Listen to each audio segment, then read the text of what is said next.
Hello, welcome to InSight. I'm Wendy Brokaw, and I'm back in studio at CC Media.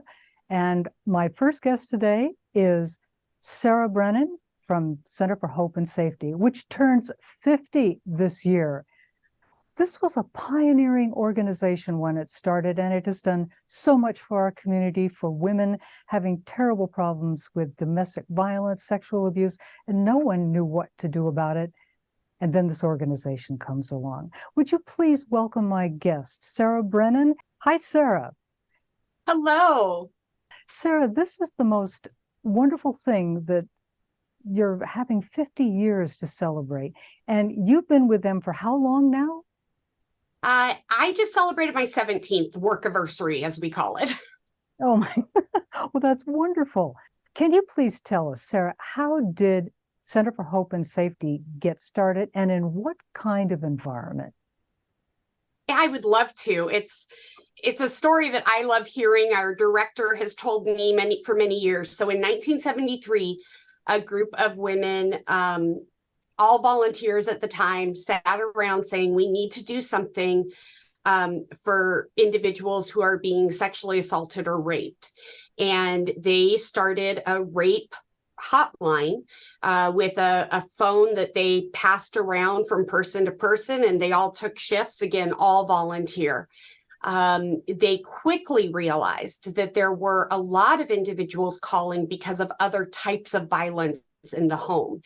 And, you know, it's crazy to me to think about that in 1973, we really didn't have the words domestic violence to label this and talk about the dynamics. But they realized that a number of the individuals who were calling weren't safe at home for a variety of reasons. And so that is how we sort of evolved. A few years later, they started our first shelter for individuals who were fleeing domestic violence and needed a safe place to stay. And from those couple of volunteers, right now we're actually at about 32 staff. So it's pretty amazing how we've grown over the years. You have grown. It's very sad that there is a need for a program like ours, but we are so thankful to be able to fill that and to be there for individuals when they need us. Did you get much support back then from the community, and even from government people that might want to see you develop and serve the community better? So since I have been with the organization, we have definitely seen community support and funds from the states and federal governments increase. I do know that before I started, in talking to folks who have worked at the agency longer or who used to work here, my understanding is, some really key moments for us were the Violence of Crime Act, VOCA, and then VAWA, the Violence Against Women Act. And those are federal funds that come to victim service programs. So those have always been one of our funding streams. That have really helped stabilize programs like ours across the state and across the country. We are very fortunate in Oregon that we also receive some general fund through the Oregon Domestic and Sexual Violence Services Fund, ODSVS. So tell me, what did your first shelter look like compared to what you have now? We'll get to that. Our very first shelter started and opened in the late 70s, and it was a historic home. I think at that point, the shelter was probably about 70 years old, the house. And that house got to retire about 6 years ago when we were able to receive funds to open a new shelter, which has just been incredible because it is much more accessible, and there are a lot of newer things. You can imagine the wear and tear if you had as many as 10, 15, even 20 people in your house every day of the year. It's a lot more than just an average family of 3 or 4. So that shelter we called Winston House, and I believe it saw 15,000 individuals in that shelter before it was retired, and actually is now a family home. And so when we were able to move into our new facility, we actually had the space to add a kennel. So we have kennel facilities where animals can stay. Service animals can be in the rooms with individuals, but this has a place to, bathe animals, a separate washer and dryer for all of their goods. And it really has been a really great move for us, and are very thankful for that. It is in a confidential location, so we don't talk about where it is, and that is one of the things that adds to the safety for those who are staying there. We can hold up to 9 households, individuals or families. We never room more than 1 household together in a room. But you can imagine when the pandemic came, that made communal living very difficult. When you think about it, the pandemic upended everybody's plans. What happened with you? What did you face with the pandemic, and how did you handle it? Well, we had to get creative because obviously domestic and sexual violence did not stop during the pandemic. Unfortunately, at one point, we had 14 different households in hotel rooms across the city. So we had most of our staff was working from home over the phone, and we had folks in hotel rooms. We were very fortunate in 2021 to receive one of the Project Turnkey grants, which is a state grant program that allowed us to acquire a hotel that we then turned into a shelter facility. And so we are now in that hotel. It is in a, it's not undisclosed, obviously. We can't really keep a hotel a secret. It's a beautiful facility off of Portland Road that used to be a Best Western. And we now have regularly about 20 to 22 households staying the night with us every night.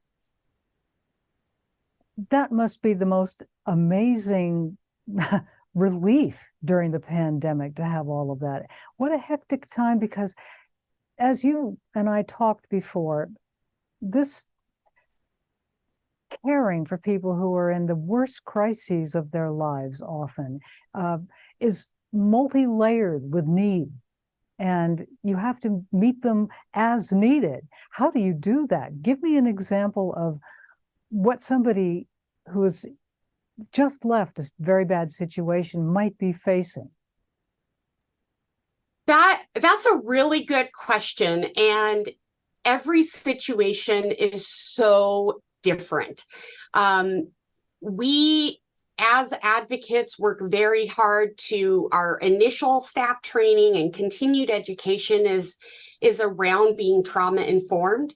It's very important to remember that any of us, when we are in crisis, when we're dealing with something we didn't expect or are overwhelmed with emotion, might have trouble making decisions, might have very unique responses to situations.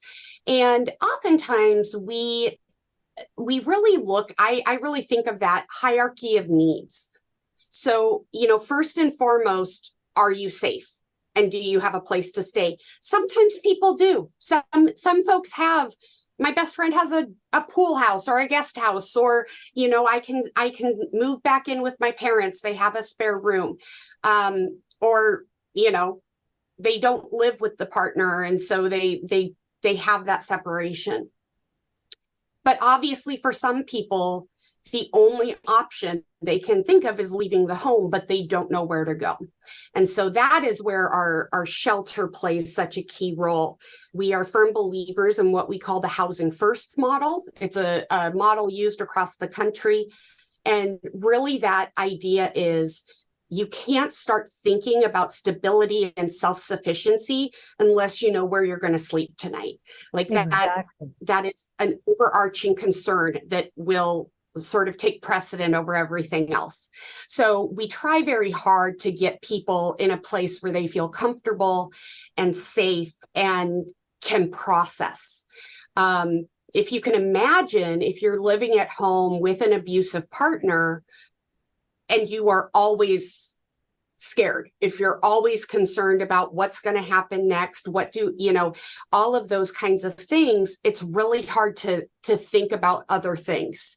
Where do I go? How do I provide for myself and kids? Things like that. So having these motel rooms is indeed life-changing. It allows them to have their own space, have that autonomy, and they have staff available to them who can help with emotional support, talking through situations, listening to what they have been through, helping them safety plan. Maybe it's a protective order at court. Maybe that's not the right direction for them. So working through all of those things and then looking at what's next. What do you hope to do? And so sometimes it's, finding an apartment. They have a job, they're able to pay market rate. Let's help them find an apartment. Sometimes they need to find a job to be self-sufficient.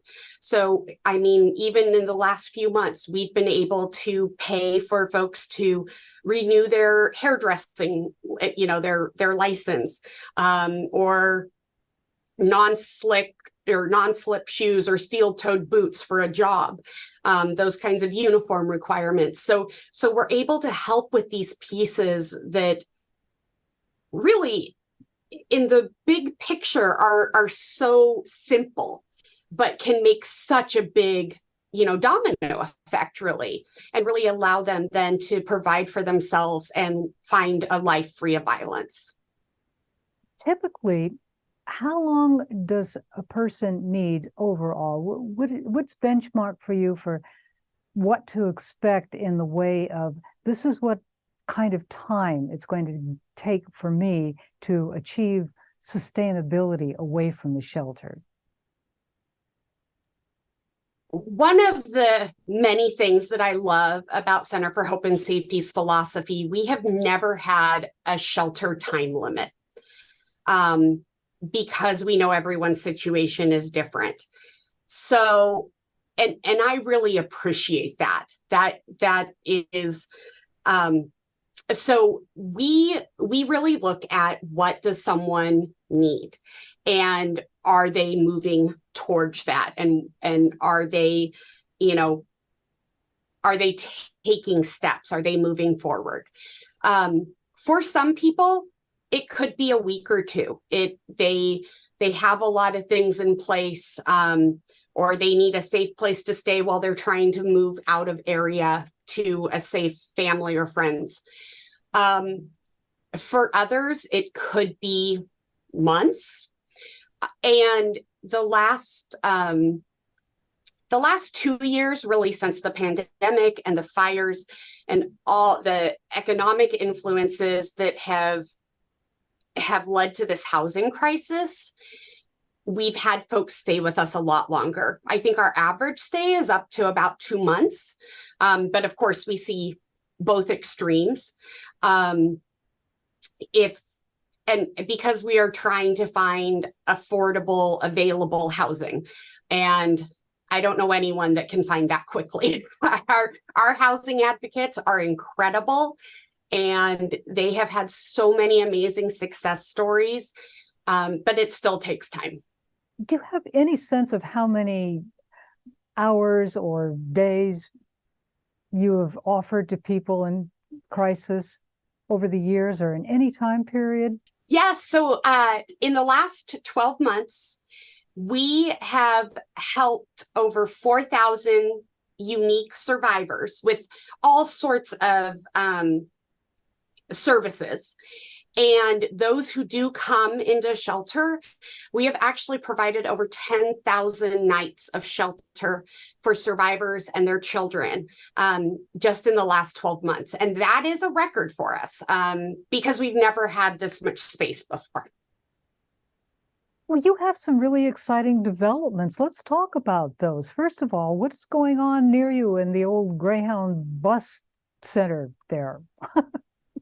Yes. So when we moved to our advocacy office downtown at Center and Church, almost 10 years ago now, within a year or two, the property next door to us became available. And we had some dreams of what we might be able to do with that space and took a chance. And we're very excited to have broken ground. We actually have come up. We are rising. I think we're already to parts of the second floor. We are building what we are calling Hope Plaza. And that is a dream of our director, Jane, who has been with the agency for 26 years and has always wanted to provide complete wraparound services from emergency shelter to transitional housing to permanent housing for survivors. And so it is a three-story building that faces the Macy's Parkade off of Church Street, right next to our building.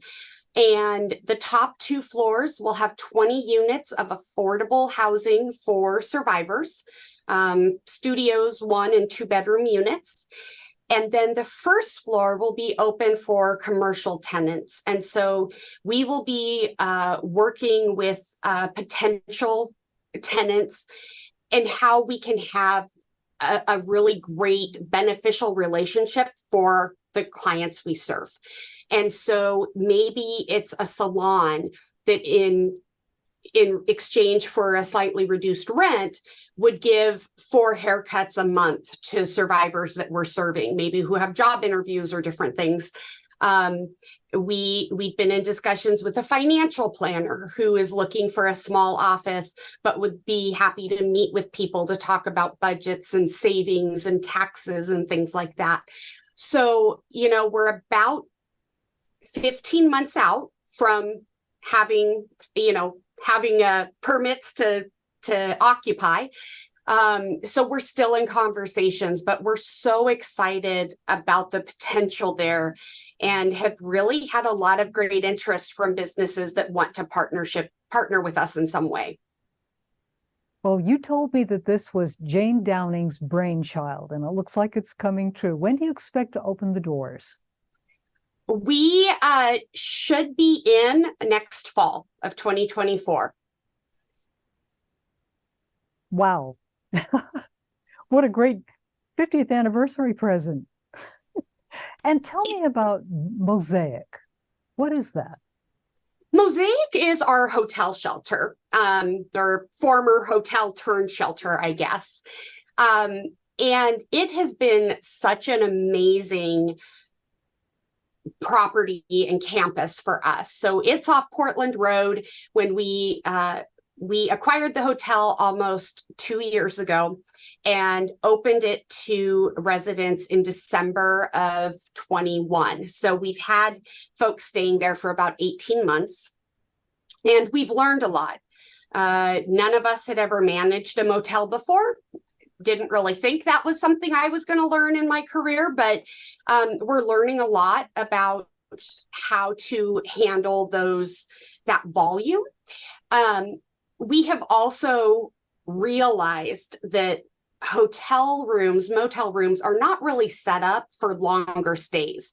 Those 4, 6, 8 weeks I'm talking about, sometimes longer. So we actually are in the process. We just signed with a contractor and we're moving forward to convert the units into, what were 2 motel rooms are going to become 1 unit. So there will be a bedroom with bunk beds. So there will be more floor space for kids to run around. And then the other side, we will be adding little kitchenettes so people can cook with more than just a small microwave and an even smaller refrigerator. And so that will really allow people to cook real meals instead of just the frozen microwavable stuff we've been able to provide. We've done our best, and we've gotten really creative with microwave rice cookers and things like that, but it's just not the same as having your own kitchenette. Tell me about your future. The dream to get this going was 50 years ago. Tell me what you want your future to look like.